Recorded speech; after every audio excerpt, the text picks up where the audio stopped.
টিংখাঙত পঞ্চায়ত নিৰ্বাচনৰ বাবে প্ৰচাৰ অভিযানত ব্যস্ত মন্ত্ৰী বিমল বৰা দুপৰ নিশালৈকে নিজ সমষ্টিৰ ৰাইজৰ লগত ঝুমুৰ নাচি প্ৰচাৰ অভিযানত ব্যস্ত থাকিল মন্ত্ৰীগৰাকী ধাৰাবাহিকভাৱে পঞ্চায়তে বিজেপিত যোগদান কাৰ্যসূচী অব্যাহত টিংখাঙত পূৰ্বতকৈ সমষ্টিটোত পঞ্চায়ত নিৰ্বাচনৰ ফলাফল অধিক ভাল হ'ব বুলি কোৱাৰ লগতে বিৰোধী দলক তীব্ৰ সমালোচনা মন্ত্ৰী বিমল বৰাৰ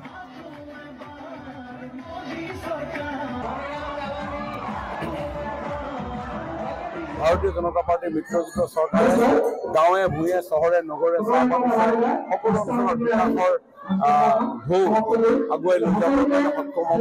এই কথা ইতিমধ্যে সকলোৱে দেখিয়ে পাইছে। নিশ্চিতভাৱে আগন্তুক পঞ্চায়ত নিৰ্বাচনত জনতাই আমাৰ দলৰ সপক্ষত মতামত দিব। ডেফিনেটলি ভাল হ'ব, ডেফিনেটলি ভাল হ'ব। চাওক, ৰাজনৈতিক দলত কেতিয়াবা মানুহ আহে, কেতিয়াবা মানুহ যায়। হয়তো বিগত দিনবিলাকত আমাৰো 2-4জন মানুহ খেলি মেলি কৰি পিনি ওলাই যাবও পাৰে, কিন্তু বেছি সংখ্যক মানুহ আকৃষ্ট হৈছে আমাৰ দলৰ কাম কাজৰ প্ৰতি, মোদী ডাঙৰীয়াৰ প্ৰতি, ডক্টৰ হিমন্ত বিশ্ব শৰ্মা ডাঙৰীয়াৰ কামৰ প্ৰতি আকৃষ্ট হৈছে। আৰু সেইকাৰণে আমাৰ সমষ্টিটো জনসাধাৰণ আকৃষ্ট হৈ এনেধৰণে ৰাতি ইয়াতো কোনো আঁচনি বিলাবলৈ অহা নাই। মই আপোনালোক নিজে আছে, ইয়াত না অৰুণোদয়ৰ কথা কৈছোঁ, না আপোনাৰ মুখ্যমন্ত্ৰী মহিলা উদ্যমিতাৰ কথা কৈছোঁ।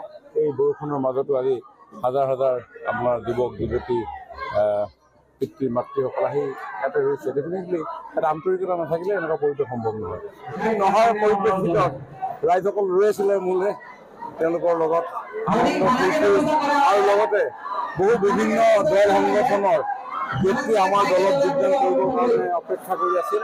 আৰু সেইকাৰণে এইকেইটা দিন সময় পাই সমষ্টিৰ ৰাইজৰ ওচৰলৈ যাবৰ কাৰণে প্ৰয়াস কৰিছোঁ। আৰু যিসকল লোকে আমাৰ দলত যোগদান কৰিবৰ কাৰণে অপেক্ষা কৰি আছিলে তেখেতসকলকো আমাৰ দললৈ আদৰণি জনাইছোঁ।